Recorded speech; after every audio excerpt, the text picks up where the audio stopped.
What's good, everybody? I haven't posted in a minute because I've been kind of burned out on the game, but I went to locals this past weekend and I took a brand new deck with me. Last time it was Agents, now it's Melodious Pure. I'll start with Engine and then go into Non-Engine, extra deck, and then side deck. But first, we got our starters. All Engine here.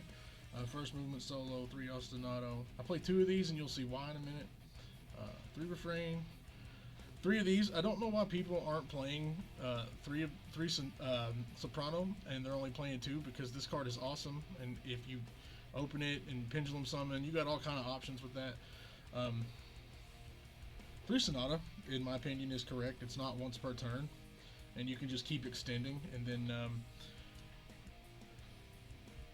I think this is really good, but I had it at 3 originally, and I kept bricking on it, and I'm not necessarily a fan of that. And then we have the one-ofs in Chapino, and then we have Aria and Cannon. Cannon is essentially a 4th one of these, but it's a hard once. So this is pretty standard to me. A lot of people will play 2 of this and then another one of those, but I like consistency, and I don't know that this deck can get any more consistent than this. Now we will move on to the Non-Engine. Let's just get this out of the way here. Non-Engine, it's hand traps and draw power. The cool thing about this deck is it can play a lot of Non-Engine, and that's really good. Especially because we're in a hand trap heavy format, and Snake Eye is still a thing, and Voiceless, and all those things. We have 3 Ash, 3 Mourner, best hand trap in the deck. 3 Veiler, which I keep breaking on, and probably will put it down to 2 and figure out something else.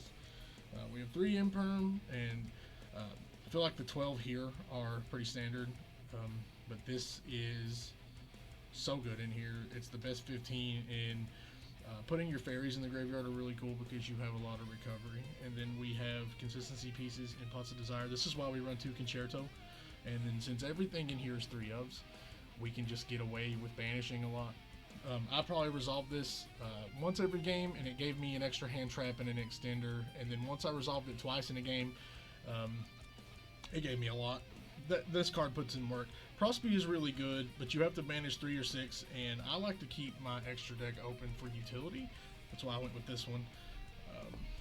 Next we have extra deck. Excuse me. We have extra deck. Typhon, this card is awesome. I will always play this. This card is so good. Gravity Controller, because you can link away, what do you call her, Baka, and then keep going even if she gets hand trapped. Haggard Lizard never came up, but I get it. I usually get nibbed right here. This will resolve, I'll get 2 and then get nibbed, but you have so much you can do after that it never really mattered. If you don't play this, you're wrong. It's different if you can't afford it, but like, this is probably the best Link 2 we have right now. This outs Floodgates, this outs Towers. I played this for Tenpai, but I never had to play against it. Basically, it's Shadal Construct, and then it does some effect damage. It's cool in theory. It never came up, but we'll see. And then 2 Shiberta. This is just DD Crow on legs, but 3 of them. You can banish 3 cards. It's a quick effect, and you can only do it once while it's face up. So when you go into a Twal here, you can banish it and then just keep doing it. Banishing 3 or 6 out of graveyards is crazy. I went up against a Therion Horus player, and I kept 2 on the board the entire time, and I kept juggling it with Etwal, and all of his Horus cards were gone, and he couldn't really do a lot with his Therion cards. It was great. And then this is probably the best fusion in the game, or in the deck rather, not in the game. I would probably chuck that up to Guardian Chimera or something. Anyway, this is everything. It does everything. It summons you 1 from the deck, and then when it leaves, it gets you 1 out of the graveyard, which is what this is for. This was awesome. I really want to try the Odd Eyes package in here and Baguska, but it just takes up so much space, and I think Appa would be really good in here, but again, it just takes up, that whole thing just takes up so much space, and I don't know what to cut, but I'm happy with this. And then we get into the side deck. I only had to side a few times.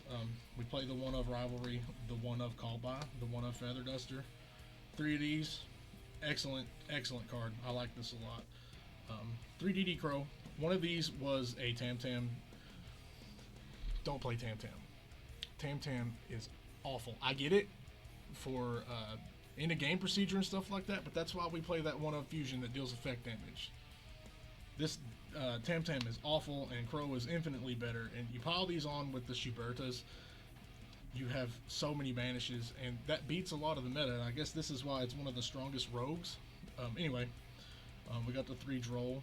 I hate to play it, but we got a lot of new players, and they're coming in with all kinds of stuff. So we got the 3 Drolls, and then we have the 3 Ogre.